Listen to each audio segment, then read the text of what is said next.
Hi everyone, I'm the book reviewer behind Utopia State of Mind, and today I'm going to be sharing with you my Black History Month TBR slash hopeful list of books I'd love to read in February. So I just want to start off by saying this before I even talk about the books that I'm going to be reading. If you're only reading books about a specific marginalization during their special month or during their month of celebration, you're in the wrong, okay? You need to be reading books from marginalized authors all year round. I don't think, while I love the extra energy, the extra celebration within certain months, this is not the only time that you should be reading books from that marginalization all year round, right? You should be cultivating a more diverse TBR, a more diverse reading taste throughout the year, and not just like, oh, February 1st, ready, I'm going to read some Black stories. If I don't finish them by February 29th, then I'm going to move on. Like, that's not the energy. That's not the vibe. That's not that, no, okay?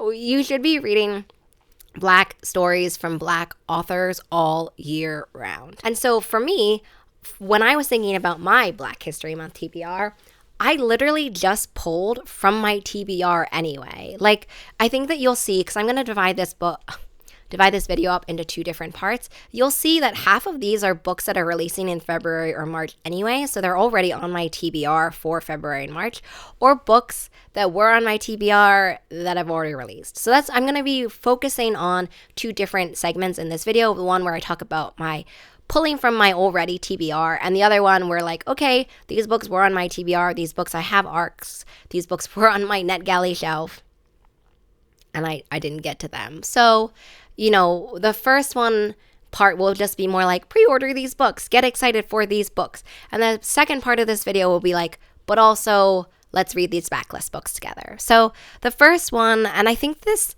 I could be wrong, but I think this is in publication order, but honestly, I could be wrong. The first one is Out of Body by Nia Davenport. I loved The Blood Gift. Is it called The Blood Gift? I'm like trying to look at it right now because it's on my shelf. Ugh. Oh, here it is. The Blood Trials. The Blood Trials and The Blood Gift, I think. I loved those sci-fi, fantasy-esque stories. So I'm really excited for Out of Body because it's Nia Davenport's most recent book, or upcoming book, and honestly, auto-buy. A lot of this Black History Month TBR are auto-buy authors that I love already. So the next one is Tender Beasts by Lizelle Sandbury. I really, really loved Lizelle Sandbury's one before this. Hold on, let me Google it, because honestly, I cannot remember what the last, or what the name of the book was before Tender Beasts. I don't remember. It was like, was it Blood Like Magic? Or no. Anyway, Tender Beasts is a murder psychological thriller thing, which I'm all here for, even though I am like Delicious Monsters. Oh my god, okay.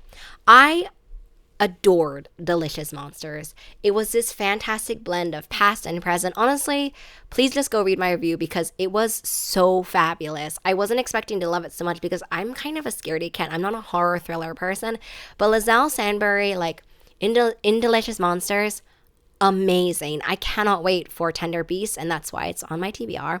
The next one is The Partner Plot. This is Christina Forrest's second romance book. The first one, I will leave a cover for the first one. Honestly, I can't remember the title, but that was super cute, and I think it was set in New York City.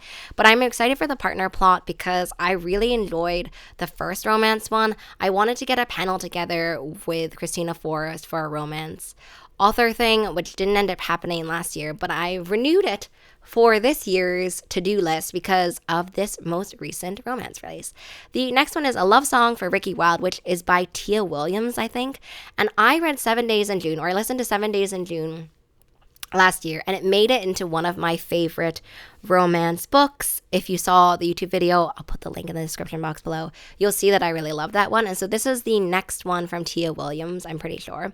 The next one is The Blueprint, which I'm not actually sure when this releases. I only saw this one as kind of a dystopian, I think they said it was a dystopian take on The Handmaid's Tale, but it was in the Libro FM audio listener copies for influencers for the month of February. I immediately saw the cover and I was like, whoa, that's really pretty. And then I saw the comps for a dystopian adult fiction about reproductive rights and identity and racism, and I was like, yes. So this is the one that I definitely added to it. Wait, one of two that I definitely recently added to it, but is also one that is coming out. So I'm really excited for the blueprint. The next one is The Poisons We Drink, which is actually a book that comes out in March. Actually, some of these are books that comes out in March. Yeah, so this is me also trying to read ahead for March, knowing that around the latter half of February is where I'm going to start getting ready for March. So The Poisons We Drink, I'm going to be doing a panel with Bethany Baptiste for The Poisons We Drink for YA debuts. So this is like me pre-panel reading. I'm very, very excited for this one. I saw pins for it at Yolk, which I was not able to win, but I saw pins. I saw hype for it at Yolk. I'm so excited for this YA fantasy debut. The next one is The Truth of the Aleke, which is the sequel to This is a sequel to The Lies of the Ajongo, which if you saw my top 10 and if you saw my adult sci-fi fantasy picks of 2023, you'll see that this was in it. Like, I'm so excited for this sequel. I cannot wait to see what is going to be coming from this, honestly, because I had no expectations, no preconceptions going into the first one. And now for the second one, I have all the preconceptions and all the expectation that I'll love it. So we will see. The next one is Icarus by Kay Ancrum. I have really loved Kay Ancrum's work. I loved The Wicker King. I loved The Weight of the Stars, which I think is another YA contemporary. So I'm very excited for Icarus, which is supposed to be also a YA retelling. I hope I'll have news to share for that one in the future. But this is another auto by author pick. The next one is Where Sleeping Girls Lie. This was the proof that I got at Yolk. So, like, this is not going to necessarily show you much. I think this is a much better thing. You can see the cover very small here. It was also signed by Farida. So I am just, oh, wait, this is better. So excited for this book. I loved Ace of Spades. I actually have two copies of Ace of Spades on my shelf. So I really loved Ace of Spades. I cannot wait for this. Next one, we had to do one where we used invisible ink pens to see, what was this? We used like invisible ink pens on a cover. It was really hard, and I think we kind of messed up a little bit, but the people at the booth were really nice to us, and they let us work in a team, and they also like humored us essentially at the end. But anyway, the next one is Ghost Rose. This is one I added mostly because I saw this one in the HarperCollins NetGalley one, and I've been trying to read more graphic novels, and this one looked really, really cute. This kind of like YA sci-fi-esque. Well, actually, I'm not sure if it's YA, but this sci-fi-esque graphic novel. I love sci-fi graphic novels or graphic novels with science fiction elements in it. So very excited for Ghost Rose. And the final one of this portion of books that haven't been released is Lore of the Wilds, which I've been excited for since 2023. I saw it on NetGalley, and I was like, please let the cap for NetGalley requests not expire. Please let them not take it out. I can't put it in. I can't request it yet because my ratio is so bad. Shame. My ratio is so bad. It was in 2023. It hasn't gotten a lot better. But anyway, I requested it and I was approved, so I'm very excited for Lore of the Wilds. And so finally, I want to talk about books that have already released that were on my TBR that are honestly on my shelf that I haven't read yet. The first one is Asking for a Friend, which honestly, this was the first ever audiobook that I was ever approved for on NetGalley. Like, that is how long it's been, but I'm very excited for this one, mostly because of the guilt and the shame every time I open up my NetGalley shelf app. Yeah, mostly because of that. But anyway, I'm really excited for this. This one is a romance book, I'm pretty sure, so I'm excited for that one. The next one is I Feed Her to the Beast and the Beast is Me. I am so excited for this one. I was so excited beforehand. Also, a mutual of mine, Katie from the Shrieking Stack on Instagram, link down below, really, really enjoyed it. And so Katie has very, very high tastes in YA fiction. Sometimes we don't align, but I think that when Katie says that she really liked a book, I know to prioritize it. So I'm very excited for I Feed Her the Beast. I also have a copy of it somewhere that the publisher sent me for Halloween. So very excited to jump into that one. Next one is American Queen, which I also got on Libro. Did I get it on Libro of M? It was on a Libro FM sale, but I definitely got it from, I think, NetGalley. I'm very excited because I'm pretty sure that I've seen this romance author's name in a variety of different books. I think it's because there's a whole series about royalty, or like American royalty, essentially. So very excited for American Queen. I'm like ready to just sink into a romance book. This one and that Tia Williams romance books. So excited for it. The next one is A Benny's Song, which is by a different, wait, this is a middle grade book. I have the audiobook as well. And this is by an author. What were the, I know that they wrote Ring Shout.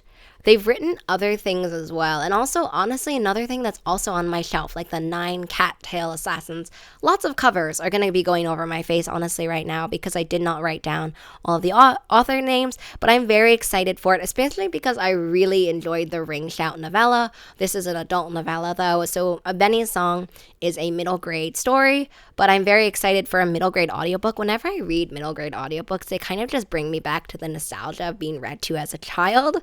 So I'm very excited for this one. The next one is Morning Glory, which featured so many of my favorite YA authors who are coming together on a project I know nothing about, but immediately when I saw it on Spotify's NetGalley account, requested it, and by the grace of whatever, was actually approved for it. So honestly, I started listening to it already, but I'm very excited. And the final one that I want to talk about is one I actually talked about in my January wrap-up, which honestly will be posted after this one, but I read Gone Wolf on audiobook. I literally finished it in January, I think like January 31st, and I loved it so much. I really loved Me Moth. This one is not in verse. This is a audiobook novel. Well, actually, I don't think it's in verse because I listened to it as an audiobook, so I never saw it. But there is some very cinematic poetry, lyrical essences or pieces of the writing in Gone Wolf that I heard in the audiobook, and definitely recommend the audiobook because of those special audiobook narrations and audiobook productions. But Gone Wolf is this middle grade book that, like, honestly, the bait and switch plot twists threw me for a loop. I could not stop talking about it on my vacation when I hadn't finished it, and it was like, I haven't finished this, but honestly, I can't stop thinking about it. Gone Wolf is one that I recently just finished, but since it was on my TBR when I made this list, I felt like I had to talk about it anyway. So sneaky that I also gave you a book review in this Black History Month TBR. So I hope that you are excited for any of the books that I've mentioned. Please let me know below. And also please let me know what's on your TBR. And I hope that I can see you again at the end of February having read some of these books. I already know I'm not going to be able to read them all. Already know that. But having read some of them. So I will see you in the next video. Bye.